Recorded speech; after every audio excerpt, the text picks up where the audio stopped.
Today, I get to interview the interviewer.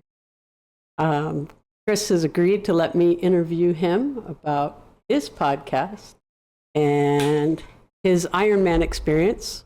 So we'll jump right into it. These are questions from your family and friends who said if I ever got a chance to interview you about Ironman, this is what they wanted to know. So the first one is, you're racing Ironman this Saturday for the 10th time. Please explain the race events, format, basic rules, and age bracket. What is it? What is Ironman? It's a long course triathlon. There are two different distances, which people often confuse as. One is the 70.3, which is a 1.2 mile swim, a 56 mile bike, and then a 13.1 mile run. The second one is the actual Ironman, which is a 2.4 mile swim, a 112 mile bike, and a 26.2 mile run. And you just do them all back to back. No rest between events. As long as you want to stand in transition, you are welcome to, but no, ideally you generally go from one right into the other. And you've done both distances. Yes. Long course, I don't know if I consider the first one a short course, but do you have a preference? The shorter one. The shorter one. Every time. Every time. So what, I know pro athletes do this, and then amateur recreational athletes. Explain how that's different, or is there a difference? There isn't any difference. They all race on the same course. Okay. It's just a matter of who's fastest. And they all start together. What are age brackets? The pros start first. They go out generally about, say, 10, 15 minutes before the age groups. Then depending on the swim, they generally release people. Every 5 or 10 minutes, they release a big wave of people based on age groups, and then those age groups are broken down into 5-year age brackets, and you race on the day of what age group you're turning into in that year. So if you are turning 26, you are going to race in 25 to 20. Or sorry, if you're turning 25, that year, you're going to race 25 to 29 regardless of if you're 24 or not. So it's not age on race day? No, it's age of the year that you turn. Yep, just like youth hockey. Okay, can you describe the sequence of events, timeline on race day or day before? Do you show up the day before? Do you drive the route? How do you store your equipment, or is everything on race day? Just get up in the morning and drive to the location? Depends on the race. Most races, they have you check in the day before so they know how many athletes are showing up. You drop your bike off the night before, and then you bring the rest of your stuff in the morning. So you would just leave your bike there the day before. You generally get there the day before, and then you leave your bike overnight, and then the next morning you come in at 4 or 5 in the morning, whenever transition opens up and you want to get a decent parking spot. Drop off all your stuff that you need for the day, and then you come go do it. So generally, at least in the long course ones, it's the night before. In short course triathlons, it's generally day. So when you walk through transition and you get to see everybody's bike there, some of the fancy bikes, or do you have a fancy bike? I mean, I have the bike that I want, that I'm happy with. I mean, you can go down the bike rabbit hole for forever. You could spend as much money or as little money as you want. There's a moment that I'd say for most people, once you spend about $3,000 on a bike, that's where you've hit pretty much your speed to cost ratio. Anything above that, you're just hitting diminishing returns. But there are nicer things out there. So for example, you can buy a set of wheels or rent a set of wheels that will make you a minute faster on race day. But that's because they're lighter? faster? I mean, many different reasons. There's many different reasons. They could be a deeper dish. They could be a lighter wheel.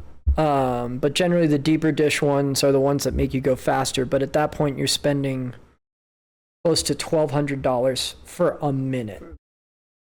Yeah. Yeah. So like, yes, as long as I'd say anything up into about that $3,000 range, you're pretty much optimized for speed, as long as you've put in the effort into getting the bike fit for you. So the race you're racing this weekend is the 70.3. So between the time when you leave your hotel and the finish line, how much time passes? And by the time you've finished, you've been moving nonstop for how long? I don't get what you mean by that question. So I know the person who submitted it, so I know what they wanted. If you get up at 3 a.m.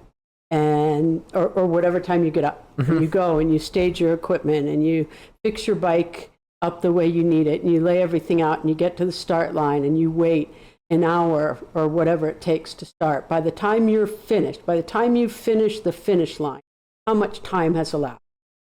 He was trying to figure out, okay, how much of my day can I think about on Saturday that he has started racing, still racing, still racing. He was trying to picture how long the day was. You get up. When you get up, it depends on how far away you are from the course. But I'd say most days I'm getting up around 3:30 or 4. And then you get to transition probably about 5:30. Take 20, 30 minutes to put all your stuff together.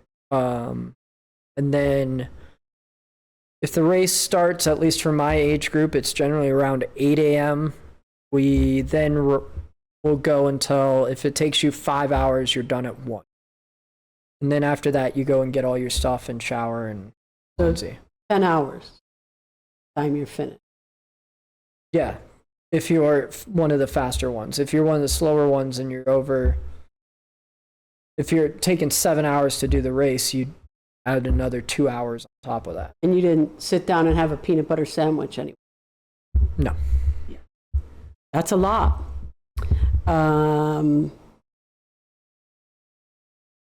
Did you swim or run cross country when you were young? When did you start competing in triathlons, and how did you get started on the Ironman path? Okay, I like this question because I did not competitively swim or competitively run growing up at all. It wasn't a thing. I started doing underwater hockey in college, and when I tried out for the men's elite team, I didn't make the team. I knew I wasn't going to because I was young at the time. And then during that time, one of the guys that I just looked up to, his name was Greg Fitzgerald, was telling me about the Ironman that he did. And he was actually about my age now that he was talking to me. So he had to have been, I'd say 32 to 34, somewhere in that age. And I was 22 when he was talking to me. And I just thought it was the coolest thing. And so in order to try out for the men's elite team, the cycle is every 2 years for tryouts. So I just figured it'd be a fun way to get in shape. You know, I think I started biking when I was in JUCO, somewhere around there. I got into it. So no, I didn't have a competitive swimming, cross country, or even biking background. I just kind of got into it and started. And he had told me about the Ironman full one that he did, and I was just like, that's cool, and sounds like a good way to get in shape. And I will never forget when I signed up for the first one, and I told you I was doing it, and you laughed at me, and you said, I'll pay for it, but you got to pay me back when you don't do it. Specifically, you said that. I did say that. Because you knew, say that. In your heart of heart, you knew I wasn't going to do this. Even though I ended up doing it, it was a whole nother thing, and now we're here. But I remember you specifically saying that, is I will pay just to see you fucking try, bud. I didn't have a problem paying if you tried. I thought it was such a bigger race commitment than anything you'd ever done. And context, you signed up like 5 months in advance. It was not very far in advance. I remember because it was one of the few that was still open. many of the ones that you looked at that were closer to home were already sold out. That sounds about right. Yeah. And so I just thought, there's no way he is going to be prepared to do this in 5 months. And you did it. Yeah. It was slow, but it was okay. It was okay. Not bad for a 23-year-old. I was going to say, that was an interesting race for a lot of reasons, Yeah. I thought. We learned a lot there. Okay, what attracts you to this race style and distance? The style is mostly just because I cannot focus on one thing for the life of me. If you wanted to tell me to just get good at one thing, I couldn't do it. I need to have several different things on my plate. So that's what just made it entertaining, is the idea that I'm doing all three of these things. And the other thing, just kind of egotistically, is you're doing three things that people dream of doing once in a lifetime, in a day. You're doing them back to back to back. There are so many people I know of that just dream to do a marathon in the day. So you're like, you know what? I'm going to bike 100 miles before it, and then I'm going to run the marathon. Deal with that, you know? So like there's a portion of that kind of played into it as well. But the biggest thing for me is just being able to train the multiple disciplines and keep it entertaining. Because if I was somebody who had to just be a power lifter and try to build my weight up and just squat every day, obviously there's more to it than that, but I could not, that wouldn't be entertaining.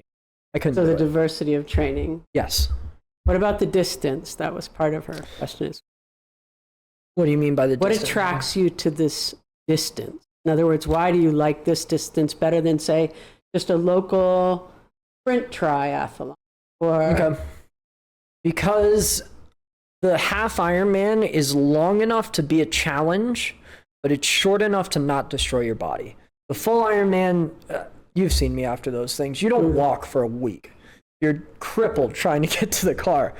But the half Ironman, you can recover in about 2 days or so. By the end of the week, you're back to a full training cycle, depending on how much effort you want to put into life. I generally don't do anything for a week afterward. I literally do nothing. I eat all the food that I want, just gorge on whatever. We're going to get to food. There were a lot of food questions people have. And just gorge on whatever. But the biggest thing I'd say is that it's long enough to be a challenge that you really have to work for it. You can't just show up and get it done. An Olympic distance triathlon is it's just shy of a mile swim. It's 1,500 meters, a 26-mile bike, and a 10K. That's a very manageable distance for most people, I would say. I'm not going to sit here and say everybody can do it. I think most people can do it, but it's a manageable amount of training. Whereas the half Ironman, you have to put in some real long hours, and you have to actually put in effort to even just finish the race, which that part is drastically more appealing to me in the amount of respect that the race requires just to do it. And I think that's the most appealing part to me. When you commit to a race event, when do you start training? And what is the training time commitment on a daily or weekly? That varies through a lot depending on how trained you are. I think the shortest one I've ever done was about 3 months that I signed up for beforehand. This one was close to a year. I signed up last July, whenever this opened up for it.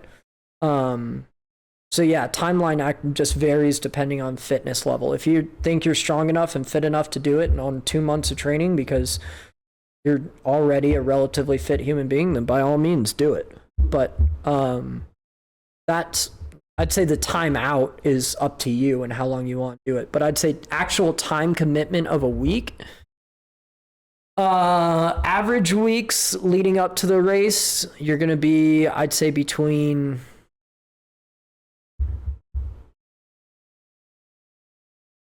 7 and 10 hours a week normally.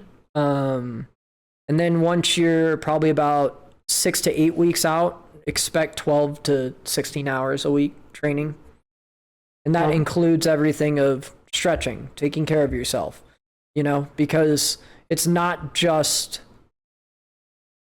biking, swimming, and whatnot, you've got to temper and take care of your body too. You can't not stretch. You can't not do your yoga classes. You can't not do, I mean, you can, but Right. if you want to do it efficiently and take care of your body while doing it without destroying it, you have to also take into the mental aspects of it. You have to do a lot of, at least in my world, I do a lot of visualization so that on the day you know what to expect, as opposed to freaking out, because one of the worst things that you can do when you're on the course is just lose your shit over whatever thing. I have a question.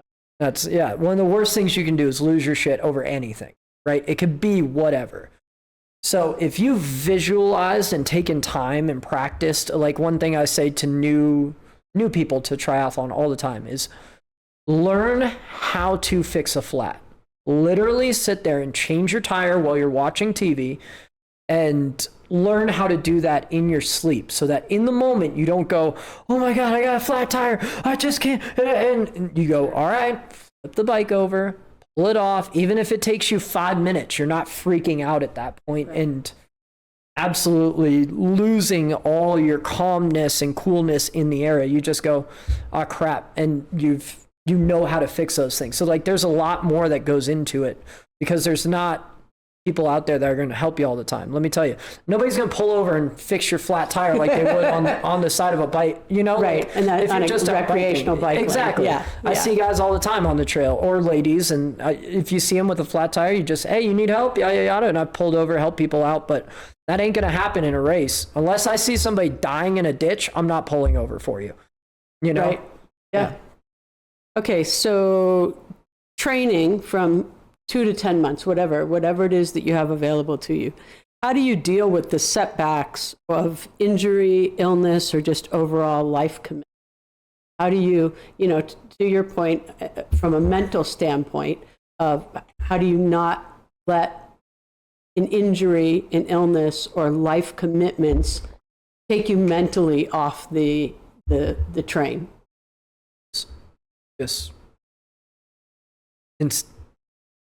Yeah. Because nobody goes 2 months to 10 months without getting sick or without hurting themselves or whatever. The biggest thing is just consistency. Show up as much as you can every day that you can. Can't, whatever, is part of the game, you know? Yeah. You trained for several races over the last decade while you were on a cruise ship. How the heck did that work? Not well.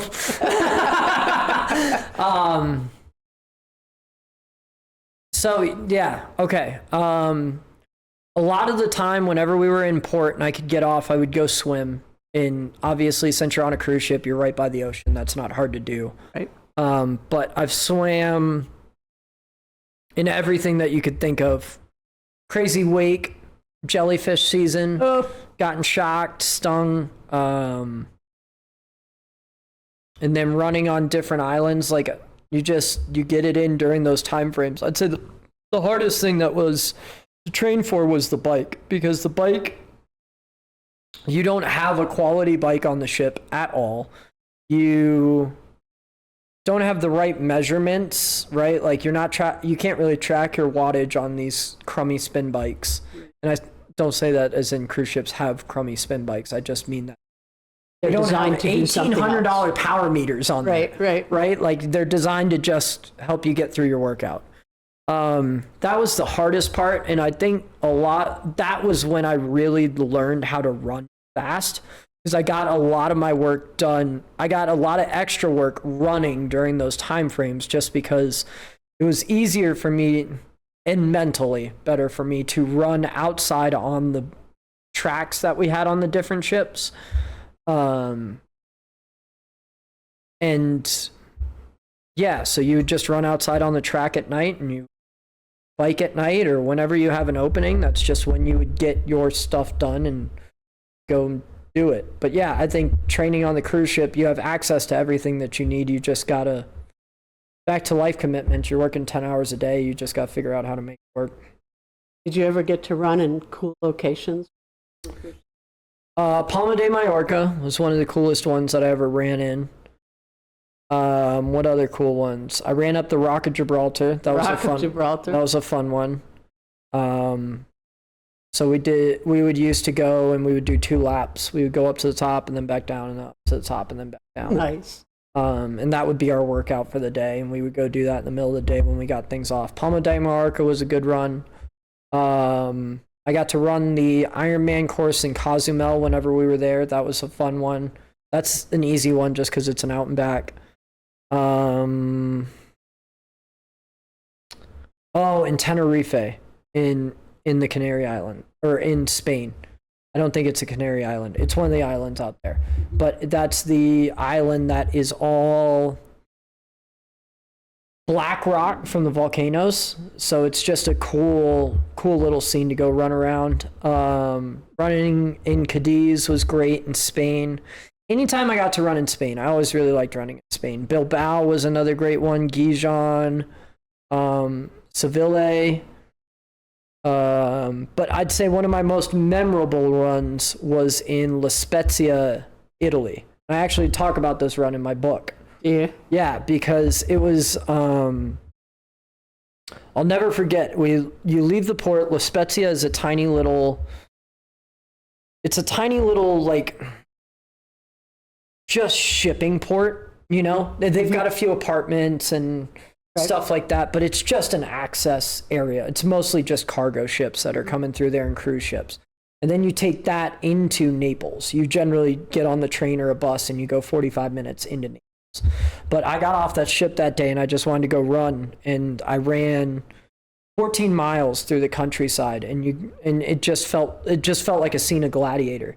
But the other cool thing about running through these cities is you do truly just get to see the culture, because there are a lot of times where you want to go on the excursion and it'll take you to see all the big fancy things, but you don't see Italy. You don't run by, when you're running, you run by the sports bar and you see the guys all sitting outside smoking their cigars, watching the Italian rugby team playing Australia at whatever, at 10 in the morning, which is later in the afternoon in Australia, and they're just smoking their cigars, and you're realizing that, like, these are just normal people too, even though they speak a different language. They're having day beers at 10 o'clock watching their rugby team, you know? And you get to run through.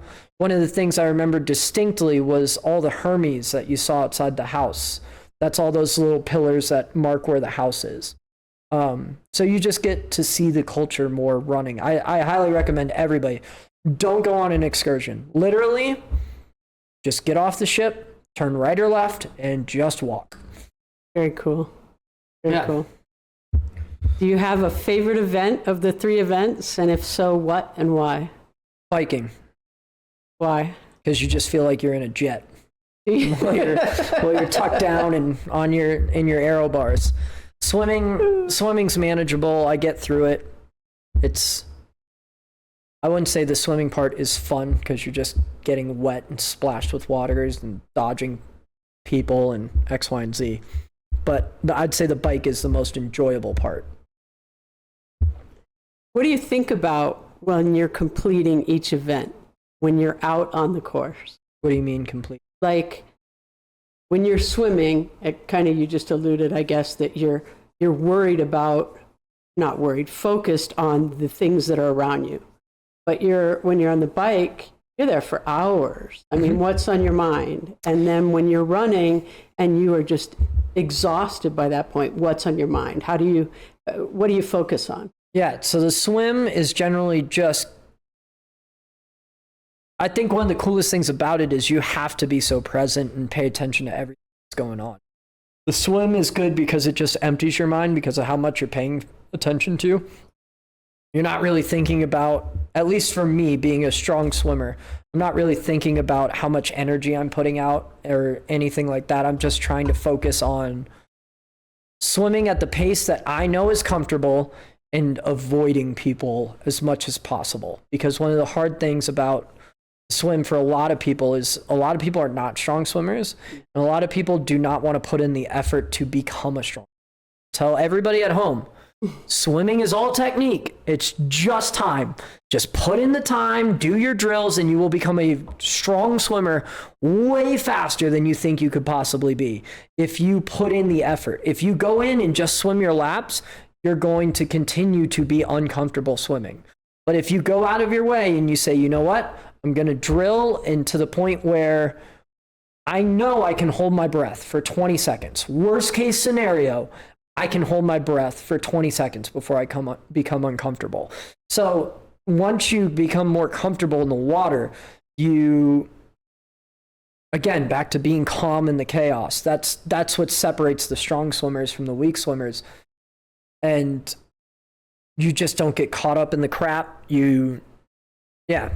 So what do you think about on the bike? Swimming is all just present. Bike, the biggest thing you're thinking about on the bike is nutrition and making sure you're getting in all your fuel, because that's the biggest place to make or break the rest of your run. If you are underfueled, you will have a shitty run no matter what. I'm going to jump forward on one of the questions. There were several questions about fuel and how much do you take in and when do you take it? Yeah. So if you don't get enough fuel in on the bike, you're going to have a shitty run. That's just a fact of life.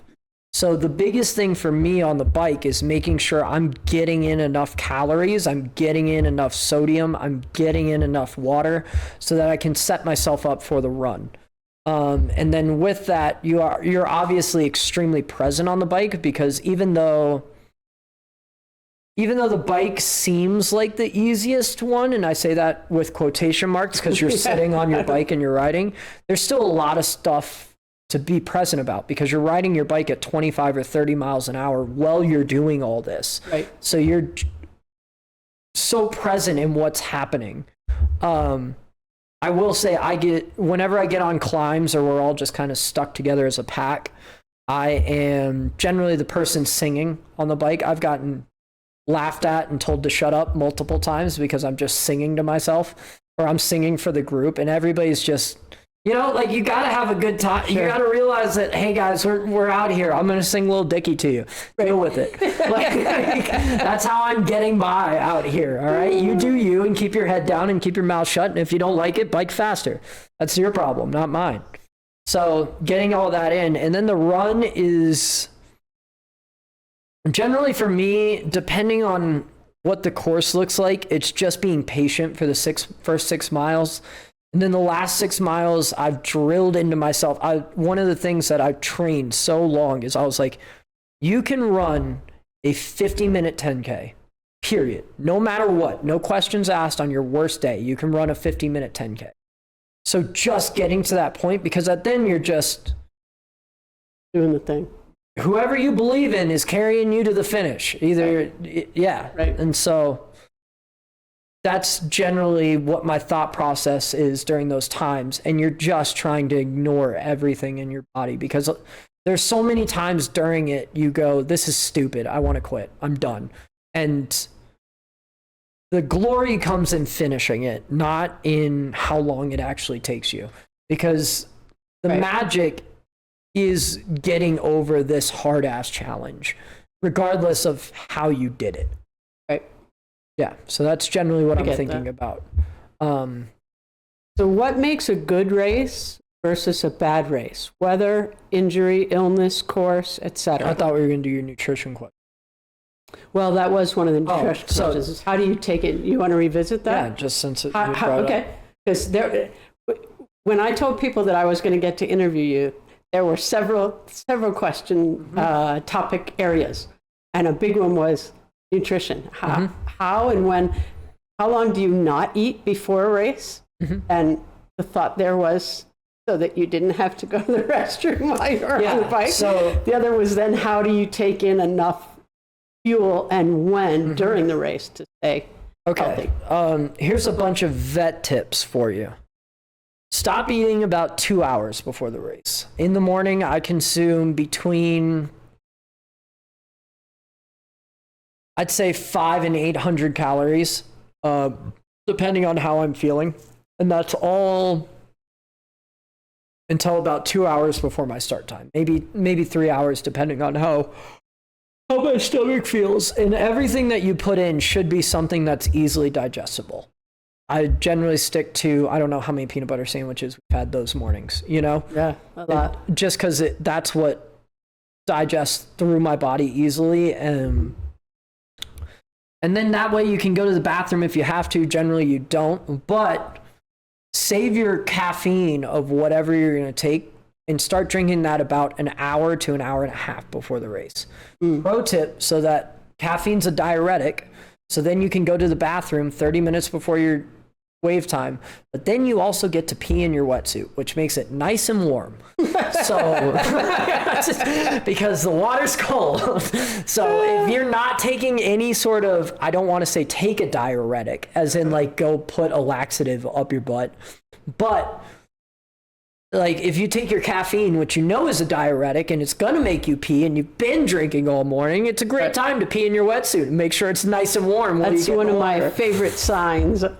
You know, all the signs they make it. You see spectators share at the races is smile if you peed in your wetsuit. Funny one. So peeing in your wetsuit, just keeping it warm, because if you're wearing a wetsuit, the water's going to be cold. Water's going to be cold. Then on the bike, as I've gotten older, I have gone more to a liquid diet. And that's just a different carbohydrate drink that anybody can buy or make or whatever. And I've gone to that just because it makes my stomach a lot more settled for the run. I've gone on several runs where I just don't feel great. The worst thing you want is the worst thing you want to do is when you're at the shittiest part of the race, feel shitty. So, Gotcha. So I have gone into a lot of liquid diets just because it's easier for me. So I use Scratch, and I consume roughly about 500 to 600 calories an hour, depending on how. An hour, 500 to 600 calories an hour on the bike. Yeah. Depending on how I feel, sometimes a little bit more, sometimes a little bit less. You kind of just gauge that through your training on how you're feeling. And then on top of that, probably another 20 ounces of water with that liquid diet. So you're looking at close to 40-ish ounces of water with 500 calories. And you're trying to get that in every hour on the bike. Yeah. Oh. And then on the run, I generally just stick to goos because that's an easy way to get carbs in. This race, I'm going to be running with a little pack. That's a little gel pack that I have that I'm just going to occasionally squirt into my mouth, and also take, I like the little Cliff Bar gummies. Those are easy because one thing I started doing is I just kind of chomp on them a little bit, and I put them in my cheeks and I just kind of suck on them. So it gives me something to do. Lifesavers of runners. So it gives me something to do. But yeah, that's generally how you're doing your nutrition. And then from that, it's going to also vary from person to person. You need to know how many calories you're burning and your sweat rate and everything.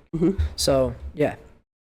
Okay, so then the next question was, what makes a good race versus a bad race? Weather, injury, illness, course. What makes one race a good one and one not so good?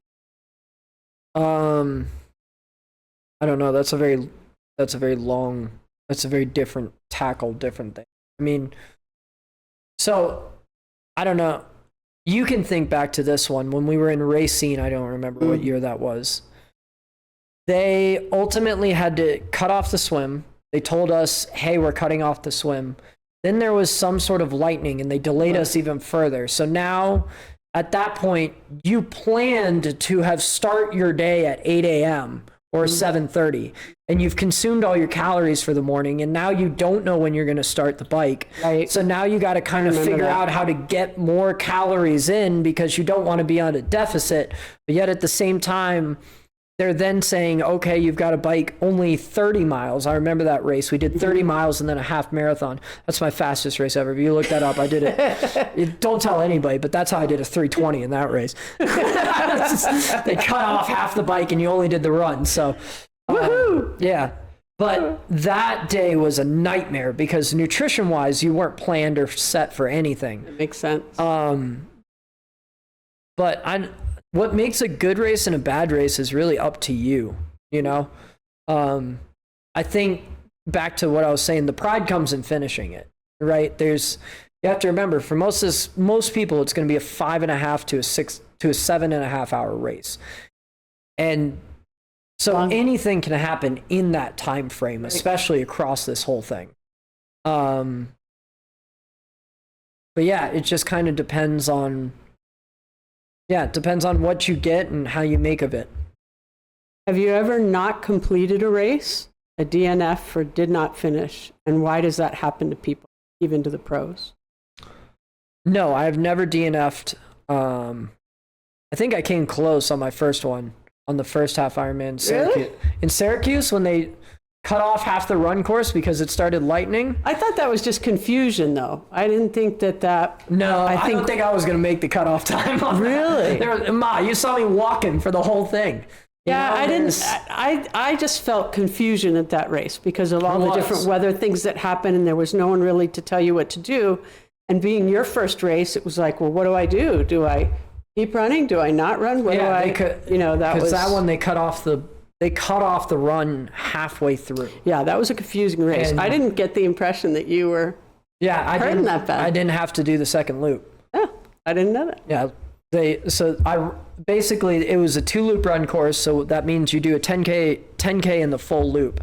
I went out for my second 10K, and about 1.5 miles in, they cut it off and said turn around, and I was like, thank God. And I only had to run 1 mile back into town before the lightning caught you. Exactly. So why do some pros get DNFs? That's an injury? Is it a strategy? What's the deal with that? It depends on them. Okay. Right. Sometimes you're in the middle of your race season and you just, you're having a bad day, and why compromise the next 4 races that are over the next 6 weeks? Sure. And just wreck yourself to finish a race you know you can already do. Right. That's the big difference between age groupers and pros, is their livelihood runs on this. Right. Whereas for me, it's just my own internal. They're going to do another one in 2 weeks. Exactly. Stay healthy. Yeah. Okay. The follow-up from that same person was, since you've never quit a race, they assumed you hadn't. What's the secret to racing 7 to 14 straight hours? And how do you push past the mental and physical exhaustion? Because it's got to come. Yeah, I wouldn't say there's any secret. Anybody that tells you there's a secret, there's no secret. You literally just keep going. And you practice telling yourself to keep going. You practice those things. You just keep going forward. And you have either your mantra, your driving factor, your why. Everybody has different things that keep them going. Me, as I've gotten older, I'd say in the last 4 or 5 races, one of the big things I do is I put everybody's name that helped me get here on my bib, so that whenever I'm racing, I always have all of them with me, metaphorically speaking.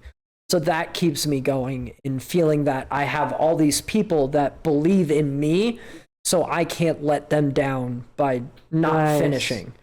That's one of my strategies. The other one is Cindy didn't raise no bitch. That's what I tell myself. She did not. I tell myself that a couple times throughout the race, is Cindy ain't raised no bitch. I read something the other day that said, your mom is not getting any younger. Make her proud. Yeah. There's a good one for you. Yeah. Yeah, you just figure out your mantra and why you're out here and what you're doing with it. The last question by that same person was, when does the real pain begin? What do you mean? Like, when does it really start to hurt, or when does it? That's what they meant. Yeah. In other words, when do you really have to dig deep mentally, because physically hurting? For me, it's about mile 3 or 4 on the run, because then you're just the bike. You're just kind of cooking and you're present. And again, you're so focused on getting in all your nutrition, you're generally not thinking about it. Your legs hurt, but it's not the end of the world. It's about mile 3 or 4 on the run, because that's the moment where you're like, shit, I still got 10 more miles to run. I still have 10 miles to run. And I don't care who you are, it's going to take you every bit of an hour for most people to run minimum 10 miles. So and that's the moment where it sinks in how much time that you really have left that you have to commit. And right. I'd say for me, the hardest part is then. And again, back to what I was saying with the 10K, once I get there, I'm just saying to myself, oh shit, just a 10K, bud. Just a 10K. We're good. Regardless of whatever happens, it's just a 10K. You know, the rest of it, you've already done. You've done it all. You can run a 10K. I have a great picture of you somewhere running a 10K in the winter, and you look happy as heck. I got news for you. 10K must not be a real kicker for you. No. But yeah, I'd say that's when it really gets hard. And then in the longer one, it's about, in the full Ironman, it's probably about mile 10 on the road. Like, still got 16 of these bitches to go. Right. I still got 16 of these to go. 16 of these to go. And oh, by the way, by the time you've said that, you haven't even ran another quarter mile. Right. Right. It's not getting smaller. Yeah. Do you have a favorite race that you've completed, and why? What did you like about it? A favorite that I've done? I don't know. I think they're all special for different reasons. Okay. You know? You learn different lessons every time, or you're proud of different things every time. So it varies. Okay. Are there any funny moments during the race, or is it all serious from start to finish? It depends on what attitude you come into it with. If you come into it with a lighthearted attitude, then you're going to find plenty of funny moments. Like, anytime you see anybody peeing down their leg on the bike, that's always like comical. You know, like, here we are. We're doing it. I think the funniest times are always whatever snacks you see people pull out on the run. You see some people just reach into their back pocket and they'll pull out a patch of Sour Patch Kids, and you're like, damn, nice.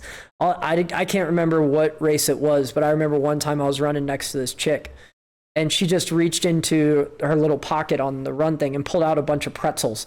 And she was just snacking on pretzel sticks running. And I'm like, what are we even doing here? What are we even doing? So yeah, it all just kind of depends. If you go into it with a lighthearted attitude, you can always find funny moments. Obviously, I think people finding me singing is funny. Anytime you see a little kid with a super soaker, that's always a fun one, because they're trying to squirt you down on the run. Mm-hmm. I'll never forget. This is the single funniest moment. It was the second time I did Ironman Louisville, and you're going out on the run, and it was almost the end of the run, as in the turnaround point. So halfway through the loop? Well, it's a 2-loop, so you're kind of, it's like gotcha. the quarter mile and halfway point. And this kid was sitting in a lawn chair. His parents obviously made him be out there, and he had a sign between his legs while he was playing on his Game Boy that just said, "Worst parade ever." That was probably the single funniest thing I've ever seen. And the fact that he wasn't paying attention, right, doubled down on what he was saying. Exactly. Exactly. So the worst parade ever. That's probably... This triathlon seems like a very individual sport, and yet I know you belonged to an elite team for several years. How was that experience different? Just people to hold you accountable. And I will always say, having a world-class training partner will beat your training plan any day of the week. You can have the most perfectly written training plan. You can follow it to a T, but if you don't have somebody by your side pushing you to get there, you're not going to get over those humps. So just having people around that are in very similar mindsets. And also, at that time, I was still young. I don't know. I was probably, 24 or something, 25. So just having older people to look up to give you advice to keep going, you know, because again, these are long endurance sports. They're not designed for 22 years. They're designed for people that are in their 30s, even 40s, that are much more matured body-wise. Yeah. And that's, so being younger, it was just cool to have people to look up to. In your professional life, your education is in exercise science and you work in the fitness industry. How does your Ironman experience help you with clients? And conversely, how does your academic background and industry experience help you? My academic background just gives me more confidence in what I'm doing, because I know it works, period. I just know how everything flows and functions.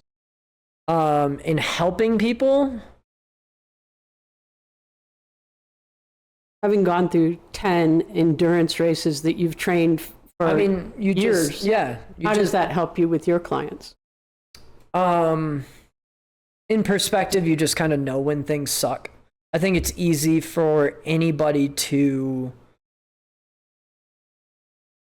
give motivation for, oh, I've been in shape my whole life and I can do these squats, so you should be able to do these squats. Or I know it sucks that you're doing squats and I've done squats, so you can compare that. But there's a difference between knowing what your lowest moments are.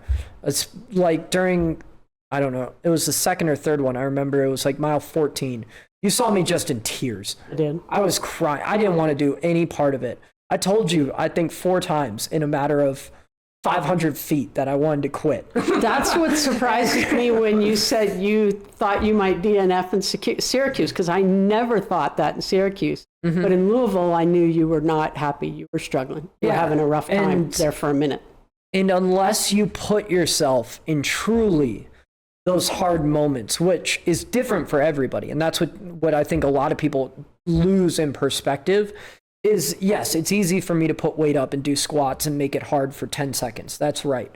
But then if you put it in perspective for somebody who's 50, 60, 70 pounds overweight, how much harder that's gotta be for them, even though I can't necessarily relate to it. I can relate to that moment when I was crying on that course and all I wanted somebody to say was, it's okay, you're almost done, right? It's like, just keep going, man. You're gonna It's only there. Another 10 miles. I remember you said that, and I was like, that's the wrong fucking thing to say right now. It was the truth. What could I say? That's the wrong thing to say right now. But like in that same moment, you have to be able to relate to those low lows. And I think unless you've truly put yourself in those moments of true strain for you, which is different on everybody, right? You can't put yourself in their shoes to truly help them and motivate them. And it's easy for anybody to jump in something. And this is, I personally think, the difference between a good trainer and a great trainer. It is easy. It is so easy for me to just get in your face and shout at you to do better and get better. It is hard for me to empathize with you in that moment and just sit next to you, because one of the things that I always see people do is like whenever they're having a hard time in runs or whatever, they go up and run next to them. Like that's going to motivate them. No, doesn't help. It doesn't help one bit. You can run next to me. I'll remember that on Saturday then and not spend any extra energy. You can run next to me. Doesn't help one bit. What I need you to do with me in that moment is empathize with just how shitty and low this is. And that it's all coming to a point. It's all hard. It's all coming to a point, right?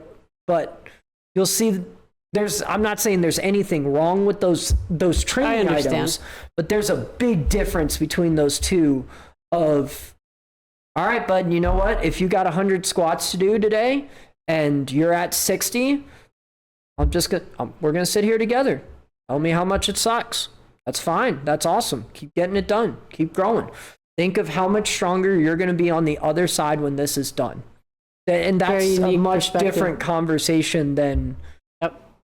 You can do it. Yeah, anybody can get in your... Come on, let's go! I'm just going to get in your face and shout at you to go faster.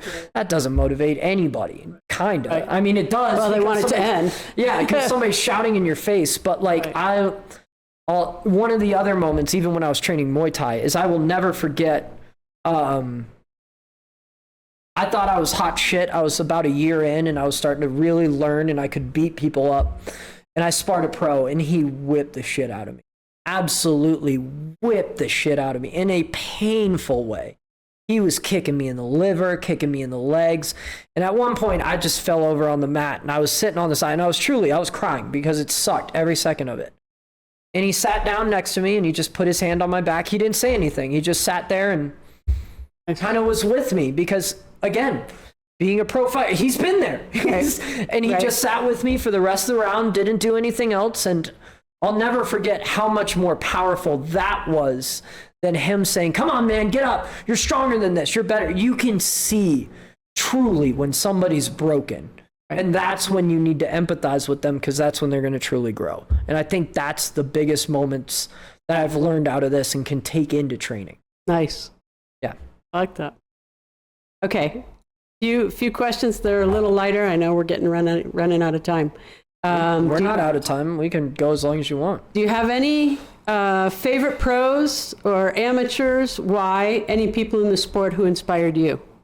Lionel Sanders is one of the biggest ones. One,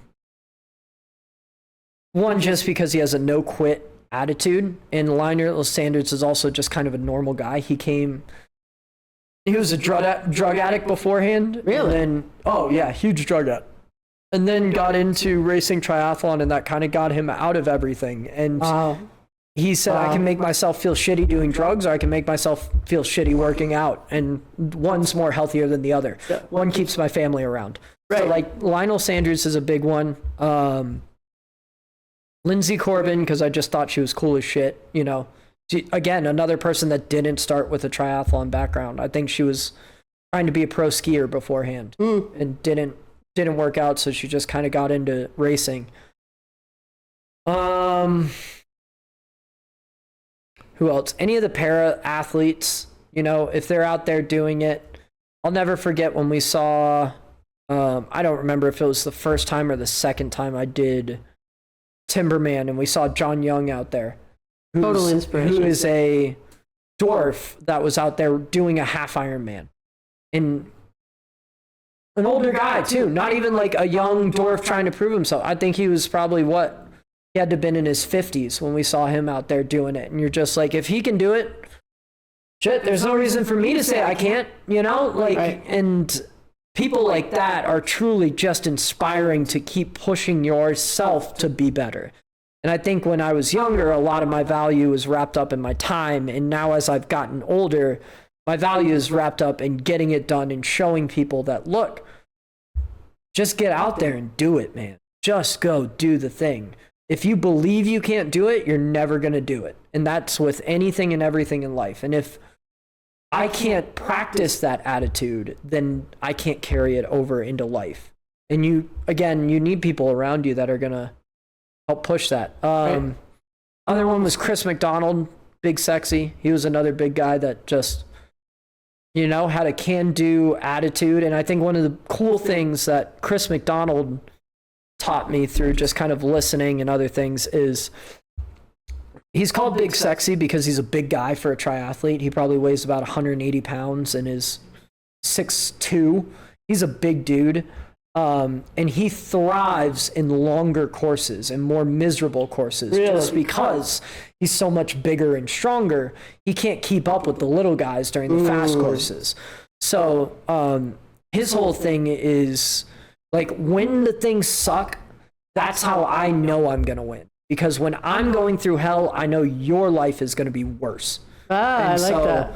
That was an interesting attitude that he taught me just through life. And I learned that and actually carried that over into Muay Thai. Is I knew once I was having a real bad day in Muay Thai, this guy's going to be huffing and puffing just as much. And that's when I need to put the gas on and make it even suckier for him. Nice. Yeah. Okay. After 7, 10, 12, 14 hours, however long the race is, of nonstop performance, how does the finish line feel? A. And the second part was, are you able to savor the moment, or are you just too tired? You get a big burst of adrenaline when you're about a mile out. There's a moment that I think everybody can relate to when you hear you finally hear the music of the finish. And you know you're there. You know, like that's right. The moment when you know you just got to get there. Right. Regardless of how much gas you've got in the tank. If you want to fart your whole way in, fine, do that. but you're there, and there is a big adrenaline dump, but you do have to practice beforehand, savoring the moment.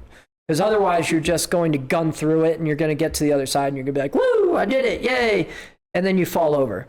But if you have mentally prepared, like one thing I've been doing on this run is, I don't know if I'm going to ever do one of these again, and that's just for the sake of I have other things that I want to do, and I've been doing this for a long time. I think I'm going to do probably maybe one or two more, but not in the same capacity, just for funsies. And in that, I've practiced, regardless of what your watch says, regardless of what that time says, that last 500 yards through the finishing chute is for you, period. That's for you to celebrate yourself.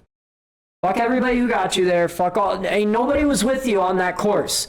You did it, and you got it done. Take that 500 yards, even if it adds a minute and a half or 2 minutes onto your time. Who cares? And savor it. Savor it that there are people all just cheering you on, that you just did some badass shit, and you can look back on it. And it takes practice to get across, to savor the moments in those finish lines and not just run and hit the stopwatch on your Garmin. Right. So true. yeah, because everybody's just looking for that race time. Yeah, you know, I mean, at the end of the day, what's the difference between a 5:02 and a 5:06? Right. Ain't Okay. nothing. So my last question. As we're recording this, you're 36 hours away. How are you feeling? Mentally, physically? Physically, I feel good. I feel strong. I feel put together. I'm anxious, and we were talking about this on the car, just because at this point, I know what I'm getting into. I think the ignorance was something that I was able to lean into when I first started. And now I know exactly what it's going to feel like to do the times that I wanted to. And that's going to hurt and going to suck. And you have to mentally prepare for, as I was telling you, you have to mentally prepare for hell. But that doesn't mean you can't have fun while you're in there. But if you don't know that there's going to be a moment on the run that your leg is going to cramp up, it's going to. You're going to feel your whole legs falling apart. You're going to feel literally just the meat of your muscle flapping across your leg. And there's nothing you can do about it. You just got to suck it up, and you got to keep running. No matter what, even if you slow down for a second, it's still going to suck. It's going to hurt. But there's also a pride that comes in knowing that you can move through that, and you can push through those things, and you can get that. And you get that in that 500 yards of the finish line. But a lot of it is just, I'd say, anxious because you know of everything that you're going to have to put into this. One thing we talked about, I told you, is there's a moment on the descents of the backside of this course where I'm going to hit upwards of 45 miles an hour. Can't even imagine. And you're doing that on a bike.